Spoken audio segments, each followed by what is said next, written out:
Dusk Pages presents The Memoirs of Sherlock Holmes, The Musgrave Ritual by Arthur Conan Doyle, read by Martin Prichard. Bring literature to life, and subscribe for your daily classic.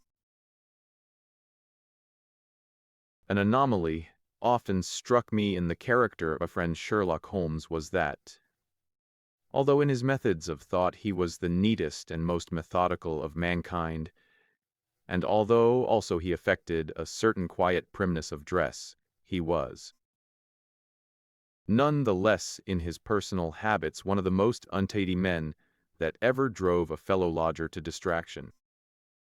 Not that I am in the least conventional in that respect myself, but with me there is a limit, and when I find a man who keeps his cigars in the coal scuttle, his tobacco in the toe end of a Persian slipper, and his unanswered correspondence transfixed by a jackknife into the very center of his wooden, I have always held, too, that pistol practice should be distinctly an open-air pastime, and when Holmes, in one of his queer humors, would sit in an armchair with his hair trigger and 100 boxer cartridges and proceed to adorn the opposite wall with a patriotic V.R. done in bullet pox, I felt strongly that neither the atmosphere nor the appearance of our room was improved by it. He had a horror of destroying documents, especially those which were connected with his past cases, and yet it was only once in every year or two that he would muster energy to docket and arrange them. For, as I have mentioned somewhere in these incoherent memoirs, TB outbursts of passionate energy, when he performed the remarkable feats with which his name is associated, were followed by reactions of lethargy, during which he would lie about with his violin and his books, hardly moving save from the sofa to the table. Thus month after month his papers accumulated, until every corner of the room was stacked with bundles of manuscript, which were on no account to be burned, and which could not be put away save by their owner. One winter's night, as we sat together by the fire, I ventured to suggest to him that, as he had finished pasting extracts into his commonplace book, he might employ the next 2 hours in making our room a little more habitable. He could not deny the justice of my request, so with a rather rueful face he went off to his bedroom, from which he returned presently pulling a large tin box behind him. This he placed in the middle of the floor, and, squatting down upon a stool in front of it, he threw back the lid.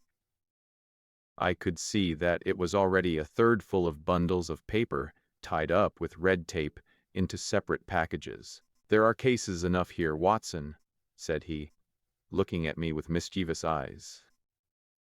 "I think that if you knew all that I had in this box, you would ask me to pull some out instead of putting others in." "These are the records of your early work, then?" I asked. "I have often wished that I had notes of those cases." "Yes, my boy, these were all done prematurely before my biographer had come to glorify me." He lifted bundle after bundle in a tender, caressing sort of way. "They are not all successes, Watson," said he. "Here's the record of the Tarleton murders, and the case of Vanbury, the wine merchant, and the adventure of the old Russian woman, and the singular affair of the aluminum crutch, as well as a full account of Ricoletti of the clubfoot, and his abominable wife.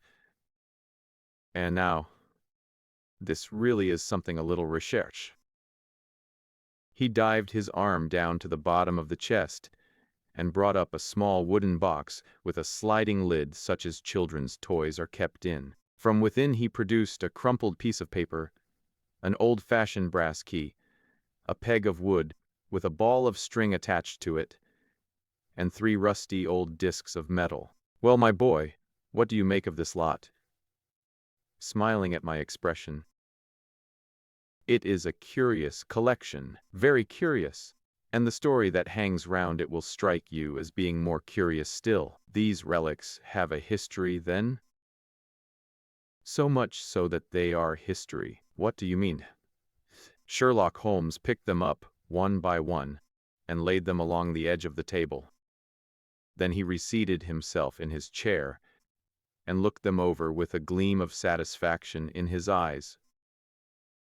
"These," said he, "are all that I have left to remind me of the adventure of the Musgrave Ritual." I had heard him mention the case more than once, though I had never been able to gather the details.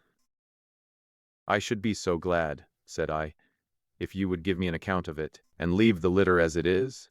He cried mischievously, "Your tidiness won't bear much strain, after all, Watson. But I should be glad that you should add this case to your annals, for there are points in it which make it quite unique in the criminal records of this, or, I believe, of any other country. A collection of my trifling achievements would certainly be incomplete, which contained no account of this very singular business. You may remember how the affair of the Gloria Scott, and my conversation with the unhappy man, whose fate I told you of, first turned my attention in the direction of the profession which has become my life's work. You see me now, when my name has become known far and wide, and when I am generally recognized both by the public and by the official force as being a final court of appeal in doubtful cases. Even when you knew me first, at the time of the affair which you have commemorated in A Study in Scarlet, I had already established a considerable, though not a very lucrative, connection. You can hardly realize, then, how difficult I found it at first, and how long I had to wait before I succeeded in making any headway. When I first came up to London, I had rooms in Montague Street, just round the corner from the British Museum, and there I waited, filling in my too abundant leisure time, studying all those branches of science which might make me more efficient. The third of these cases was that of the Musgrave Ritual, and it is to the interest which was aroused by that singular chain of events, and the large issues which proved to be at stake, that I trace my first stride towards the position which I now hold. Reginald Musgrave had been in the same college as myself, and I had some slight acquaintance with him. He was not generally popular among the undergraduates, though it always seemed to me that what was set down was really an attempt to cover extreme natural diffidence. He was indeed a scion of one of the very oldest families in the kingdom, though his branch was a cadet one, which had separated from the northern Musgraves some time in the 16th century, and had established itself in western Sussex, where the manor house of Hurlstone is perhaps the oldest inhabited building in the county. Something of his birthplace seemed to cling to the man, and I never looked at his pale, keen face or the poise of his head without associating him with gray archways and mullioned windows and all the venerable wreckage of a feudal keep. Once or twice we drifted into talk, and I can remember that more than once he expressed a keen interest in my methods of observation and inference. For 4 years I had seen nothing of him until one morning he walked into my room in Montague Street. He had changed little, was dressed like a young man of fashion. He was always a bit of a dandy, and preserved the same quiet, suave manner which formerly distinguished him. "How has all gone with you, Musgrave?" I asked after we had cordially shaken hands. "You probably heard of my poor father's death," said he. "He was carried off about 2 years ago. Since then I have, of course, had the Hurlstone estate to manage, and as I am member for my district as well, my life has been a busy one. But I understand, Holmes, that you are turning to practical ends those powers with which you used to amaze us." "Yes," said I have taken to living by my wits." "I am delighted to hear it, for your advice at present would be exceedingly valuable to me.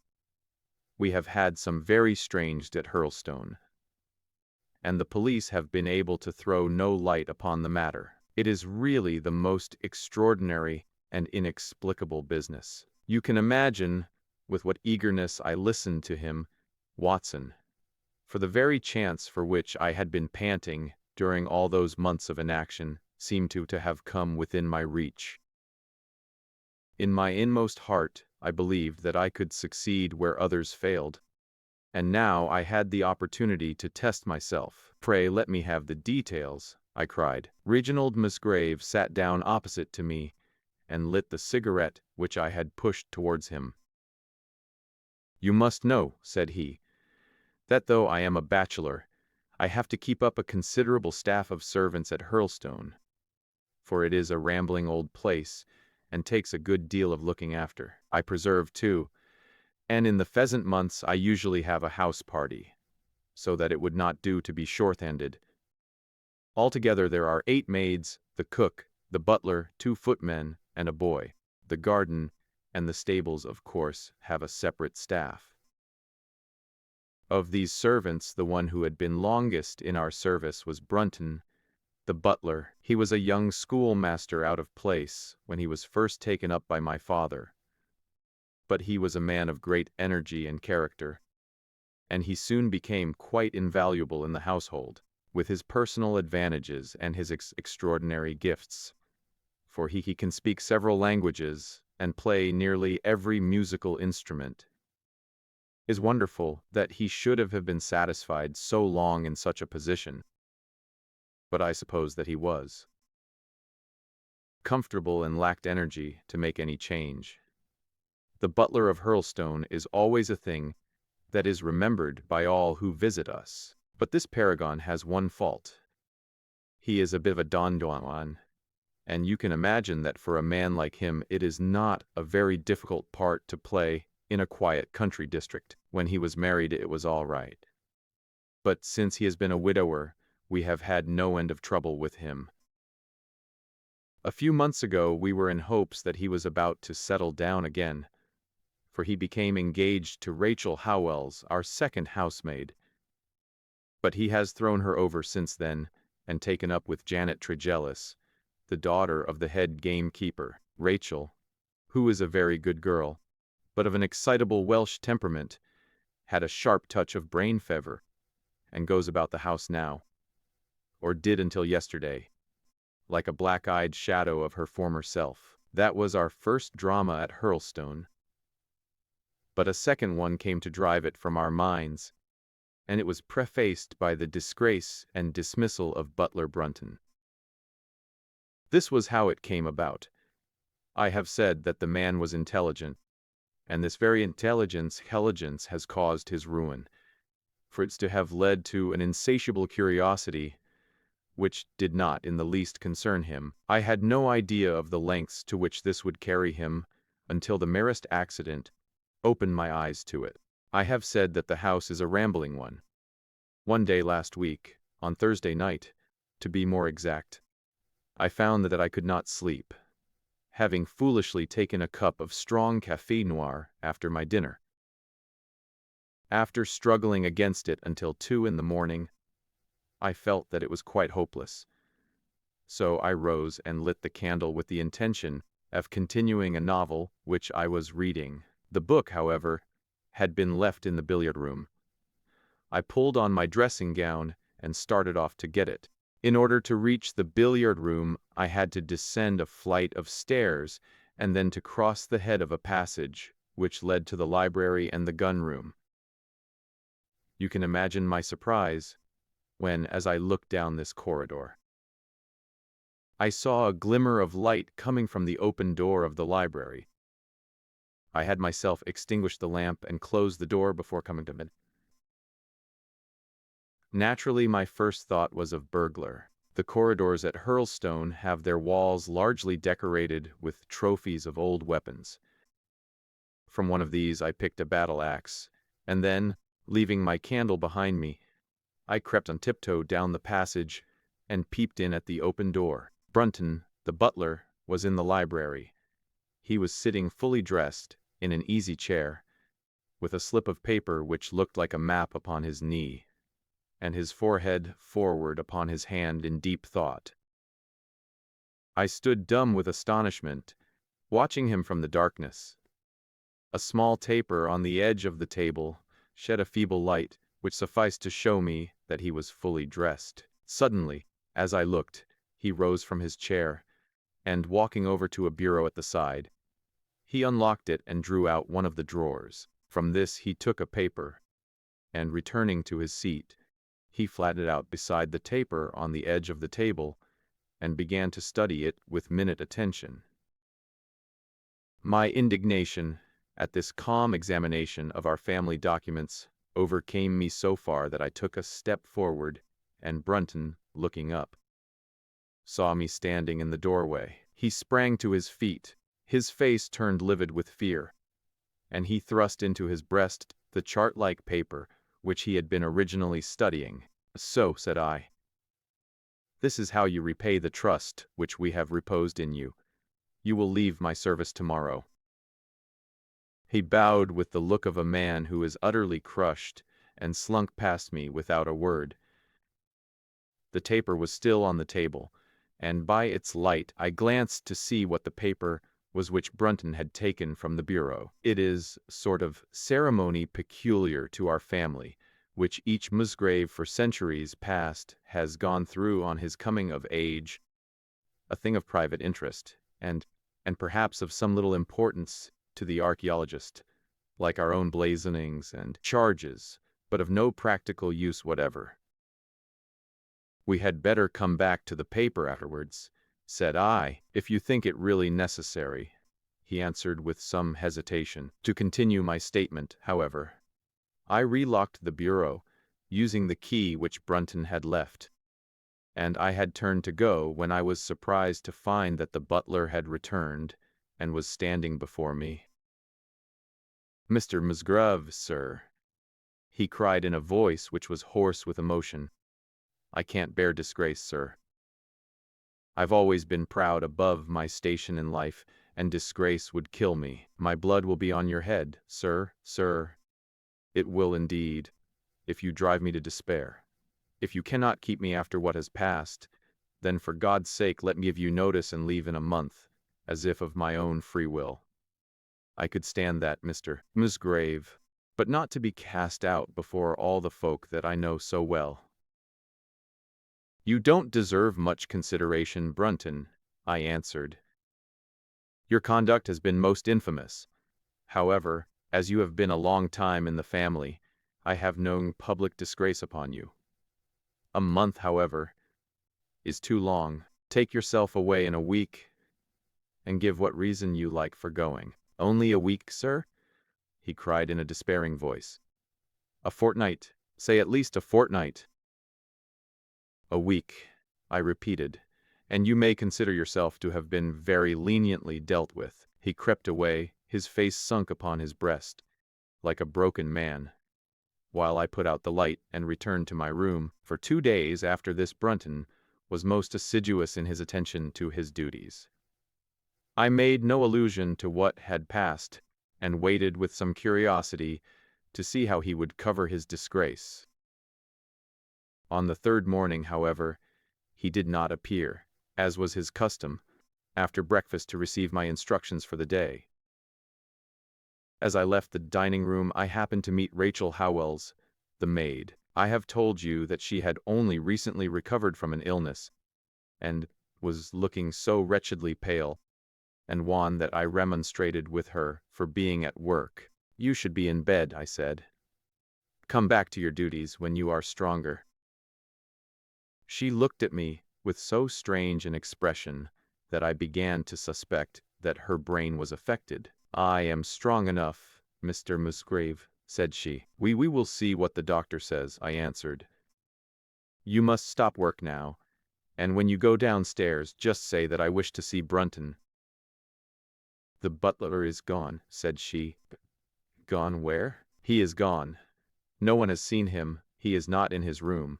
"Oh, yes, he is gone. He is gone." She fell back against the wall with shriek after shriek of laughter, while I, horrified at this sudden hysterical attack, rushed to the bell to summon help. The girl was taken to her room, still screaming and sobbing, while I made inquiries about Brunton. There was no doubt about it that he had disappeared. His bed had not been slept in. He had been seen by no one since he had retired to his room the night before. And yet it was difficult to see how he could have left the house, as both windows and doors were found to be fastened in the morning. His clothes, his watch, and even his money were in his room, but the black suit which he usually wore was missing. His slippers, too, were gone, but his boots were left behind. Where then could Butler Brunton have gone in the night? And what could have become of him now? Of course we searched the house from cellar to garret. There was no trace of him. It is, as I have said, a labyrinth of an old house, especially the original wing, which is now practically uninhabited. But we ransacked every room and cellar without discovering the least sign of the missing man. It was incredible to me that he could have gone away, leaving all his property behind him, and yet where could he be? I called in the local police, but without success. Rain had fallen on the night before, and we examined the lawn and the paths all round the house, but in vain. Matters were in this state, when a new development quite drew our attention away from the original mystery. For 2 days Rachel Howells had been so ill, sometimes delirious, sometimes hysterical, that a nurse had been employed to sit up with her at night. On the third night after Brunton's disappearance, the nurse, finding her patient sleeping nicely, had dropped into a nap in the armchair. When she woke in the early morning to find the bed empty, the window open, and no signs of the invalid, it was not difficult to tell the direction which she had taken, for starting from under her window, we could follow her footmarks easily across the lawn to the edge of the mere, where they vanished close to the gravel path which leads out of the grounds. The lake there is 8 feet deep, and you can imagine our feelings when we saw that the trail of demented girl came to an end at the edge of it. Of course, we had the drags at once and set to work to recover the remains, but no trace of the body could we find.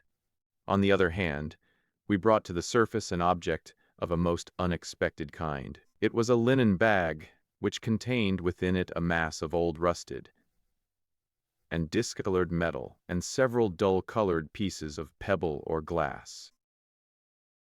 This strange find was all that we could get from the mere, and although we made every possible search and inquiry yesterday, we know nothing of the fate either of Rachel Howells or of Richard Brunton. The county police are at their wits' end, and I have come up to you as a last resource. You can imagine, Watson, with what eagerness I listened to this extraordinary sequence of events, and endeavored to piece them together, and to devise some common thread upon which they might all hang. The butler was gone. The maid was gone. The maid had loved the butler, but had afterwards had cause to hate him. She was of Welsh blood, fiery and passionate. She had been terribly excited immediately after his disappearance. She had flung into the lake a bag containing some curious contents. These were all factors which had to be taken into consideration, and yet none of them got quite to the heart of the matter. What was the starting point of this chain of events? There lay the end of this tangled line. "I must see that paper, Musgrave," said I, "which this butler of yours thought it worth his while to consult, even at the risk of the loss of his place." "It is rather an absurd business, this ritual of ours," he answered, "but it has at least the same grace of antiquity to excuse it. I have a copy of the questions and answers here, if you care to run your eye over them." He handed me the very paper which I have here, Watson, and this is the strange catechism to which each Musgrave had to submit when he came to man's estate. I will read you the questions and answers as they stand.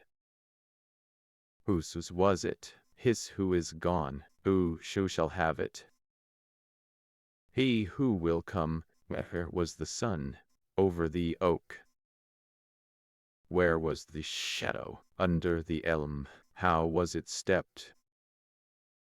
North by 10 and by 10, east by 5 and by 5, south by 2 and by 2, west by 1 and by 1, and so under. What shall we give for it? All is ours. Why should we give it? For the sake of the trust. The original has no date, but is in the spelling of the middle of the 17th century, remarked Musgrave. I am afraid, however, that it can be of little help to you in solving this mystery. At least, said I, it gives us another mystery, and one which is even more interesting than the first.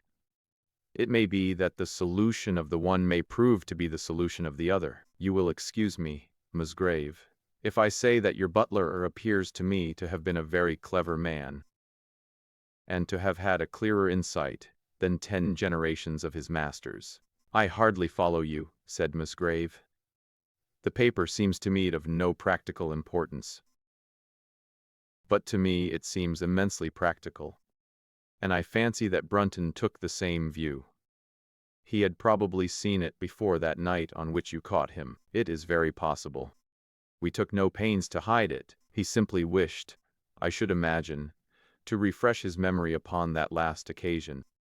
He had, as I understand, some sort of map or chart which he was comparing with the manuscript, and which he thrust into his pocket when you appeared. That is true. But what could he have to do with this old family custom of ours? And what does this rigmarole mean? I don't think that we should have much difficulty in determining that. Said I, with your permission we will take the train down to Sussex and go a little more deeply into the matter upon the spot. The same afternoon saw us both at Hurlstone. Possibly you have seen pictures and read descriptions of the famous old building, so I will confine my account of it to saying that it is built in the shape of an L, the long arm being the more modern portion, and the shorter the ancient nucleus from which the other has developed. Over the low, heavy linteled door, in the center of this old part, is chiseled the date, 1607, but experts are agreed that the beams and stonework are really much older than this. The enormously thick walls and tiny windows of this part had in the last century driven the family into building the new wing, and the old one was used now as a storehouse and a cellar, when it was used at all. A splendid park with fine old timber surrounds the house, and the lake, to which my client had referred, close to the avenue, about 200 yards from the building. I was already firmly convinced, Watson, that there were not 3 separate mysteries here, but one only, and that if I could read the Musgrave Ritual aright, I should hold in my hand the clue, which would lead me to the truth concerning both the butler Brunton and the maid Howells. To that then I turned all my energies. Why should this servant be so anxious to master this old formula? Evidently, because he saw something in it which had escaped all those generations of country squires, and from which he expected some personal advantage. What was it then, and how had it affected his fate? It was perfectly obvious to me, on reading the ritual, that the measurements must refer to some spot to which the rest of the document alluded, and that if we could find that spot we should be in a fair way towards what the secret was which the old Musgraves had thought it necessary to embalm in so curious a fashion. There were 2 guides given us to start with, an oak and an elm. As to the oak there could be no question at all.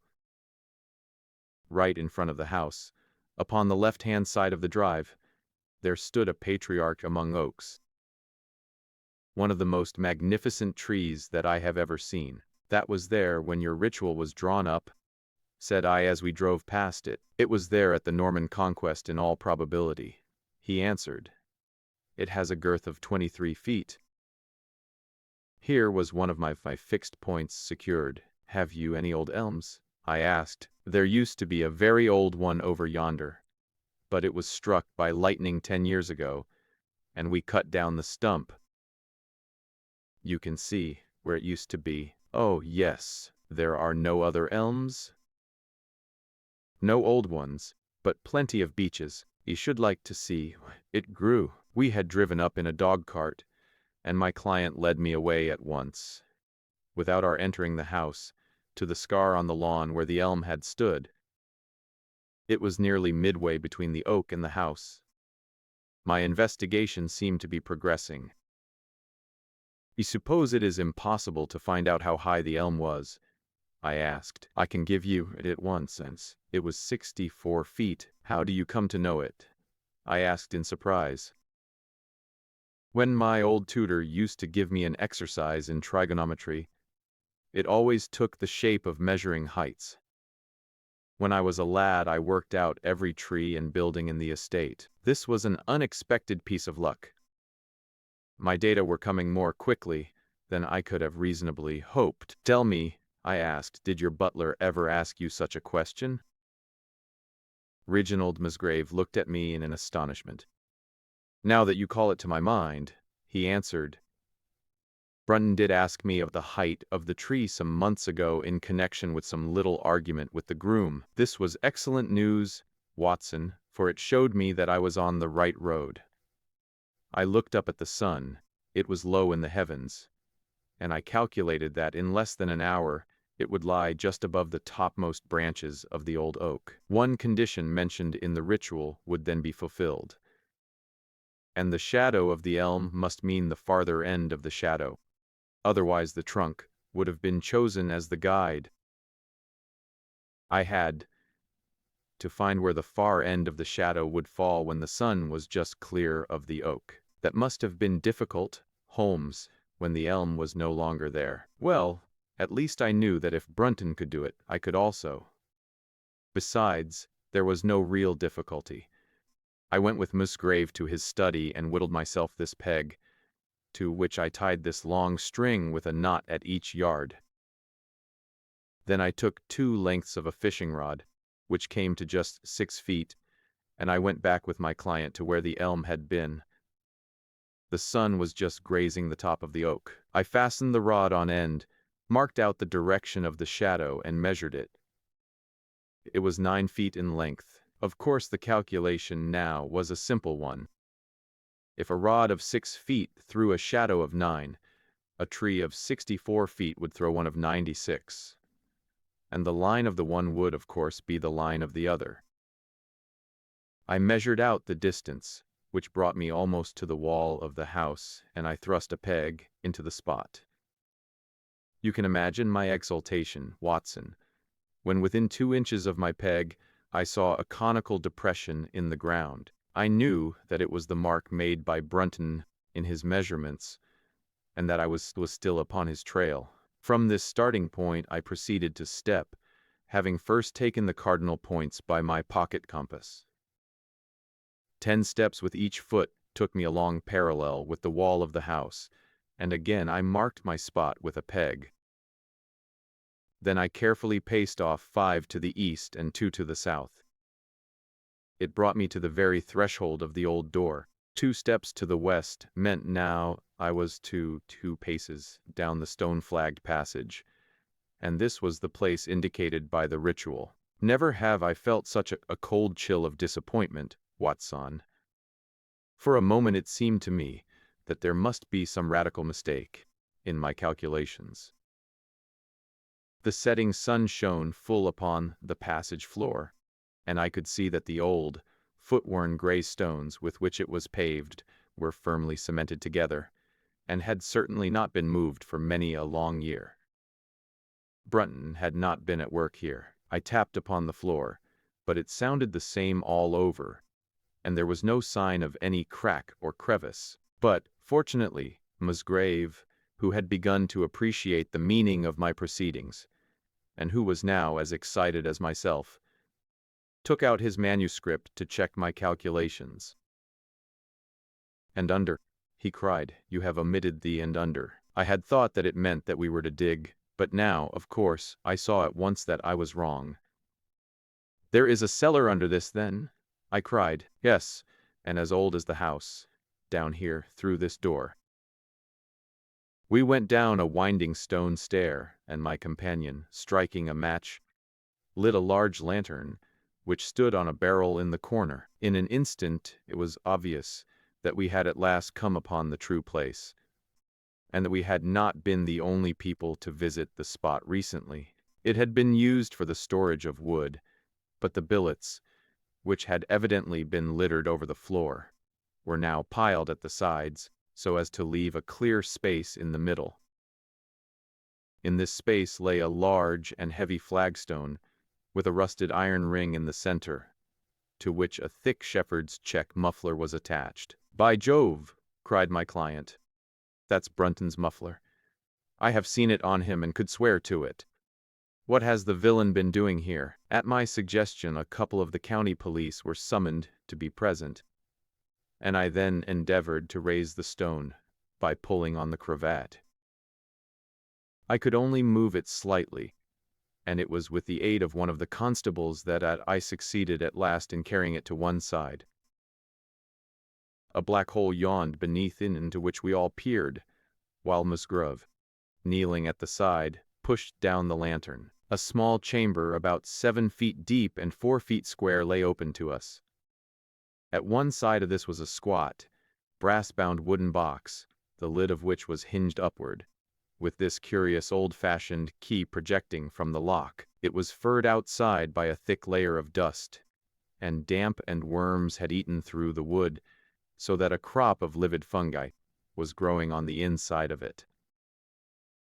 Several discs of metal, old coins apparently, such as I hold here, were scattered over the bottom of the box, but it contained nothing else. At the moment, however, we had no thought for the old chest, for our eyes were riveted upon that which crouched beside it. The attitude had drawn all the stagnant blood to the face, and no man could have recognized that distorted liver-colored countenance. But his height, his dress, and his hair were all sufficient to show my client, when we had drawn the body up, that it was indeed his missing butler. He had been dead some days, but there was no wound or bruise upon his person to show how he had met his dreadful end. When his body had been carried from the cellar, we found ourselves still confronted with a problem which was almost as formidable as that with which we had started. I confess that so far, Watson, I had been disappointed in my investigation. I had reckoned upon solving the matter when once I had found the place referred to in the ritual.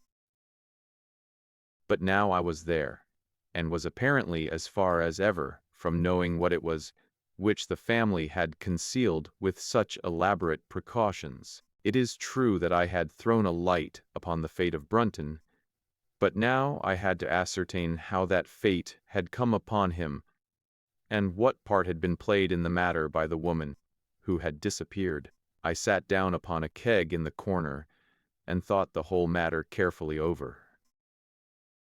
You know my methods in such cases, Watson. I put myself in the man's place, and having first gauged his intelligence, I try to imagine how I should myself have proceeded under the same circumstances. In this case, the matter was simplified by Brunton's intelligence being quite first-rate, so that it was unnecessary to make any allowance for the personal equation, as the astronomers have dubbed it.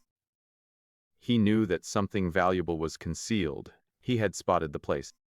He found that the stone which covered it was just too heavy for a man to move unaided. What would he do next? He could not get help from outside, even if he had someone whom he could trust, without the unbarring of doors and considerable risk of detection. It was better, if he could, to have his helpmate inside the house. But whom could he ask? This girl had been devoted to him. A man always finds it hard to realize that he may have finally lost a woman's love, however badly he may have treated her. He would try by a few attentions to make his peace with the girl Howells, and then would engage her as his accomplice. Together they would come at night to the cellar, and their united force would suffice to raise the stone. So far I could follow their actions, as if I had actually seen them, but for two of them, and one a woman, it must have been heavy work, the raising of that stone. A burly Sussex policeman, and I had found it no light job. What would they do to assist them? Probably what I should have done myself. I rose and examined carefully the different billets of wood which were scattered round the floor. Almost at once I came upon what I expected. One piece, about 3 feet in length, had a very marked indentation at one end.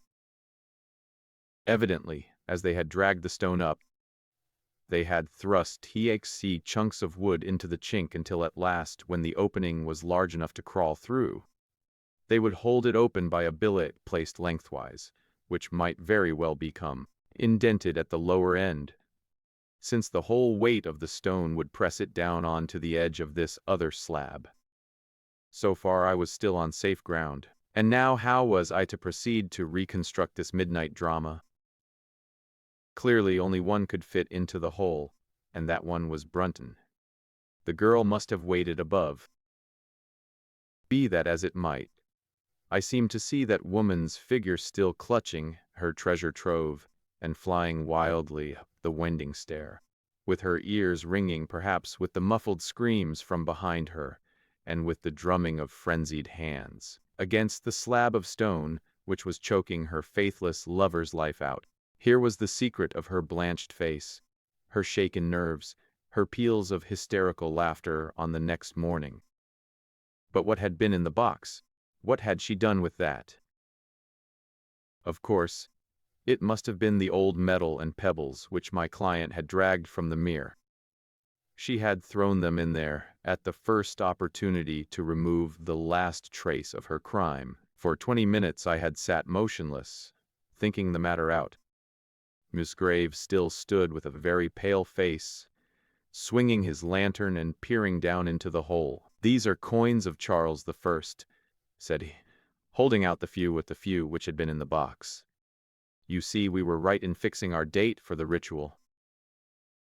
"We may find something else of Charles I," I cried, as the probable meaning of the first 2 questions of the ritual broke suddenly upon me. "Let me see the contents of the bag, which you fished from the mere." We ascended to his study, and he laid the debris before me. I could understand his regarding it as of small importance when I looked at it, for the metal was almost black, and the stones lustreless and dull. I rubbed one of them on my sleeve, however, and it glowed afterwards like a spark in the dark hollow of my hand. The metal work was in the form of a double ring, but it had been bent and twisted out of its original shape. "You must bear in mind," said I, "that the royal party made head in England even after the death of the king, and that, when they at last fled, they probably left many of their most precious possessions buried behind them, with the intention of returning for them in more peaceful times. My ancestor, Sir Ralph Musgrave, was a prominent cavalier and the right-hand man of Charles II in his wanderings," said my friend. "Ah, indeed," I answered. "Well now, I think that really should give us the last link that we wanted. I must congratulate you on coming into the possession, though in rather a tragic manner, of a relic which is of great intrinsic value, but of even greater importance as a historical curiosity." "What is it, then?" he gasped in astonishment. "It is nothing less than the ancient crown of the kings of England." "The crown?" "Precisely. Consider what the ritual says. How does it run?" "Whose was it?" "His who is gone. That was after the execution of Charles. Then who shall have it?" "He who will come." That was Charles II, whose advent was already foreseen. There can, I think, be no doubt that this battered and shapeless diadem once encircled the brows of the royal Stuarts. And how came it in the pond? Ah, that is a question that will take some time to answer. And with that I sketched out to him the whole long chain of surmise and of proof which I had constructed. The twilight had closed in, and the moon was shining brightly in the sky before my narrative was finished. "And how was it then that Charles did not get his crown when he returned?" asked Musgrave, pushing back the relic into its linen bag. "Ah, There you lay your finger upon the one point, which we shall probably never be able to clear up.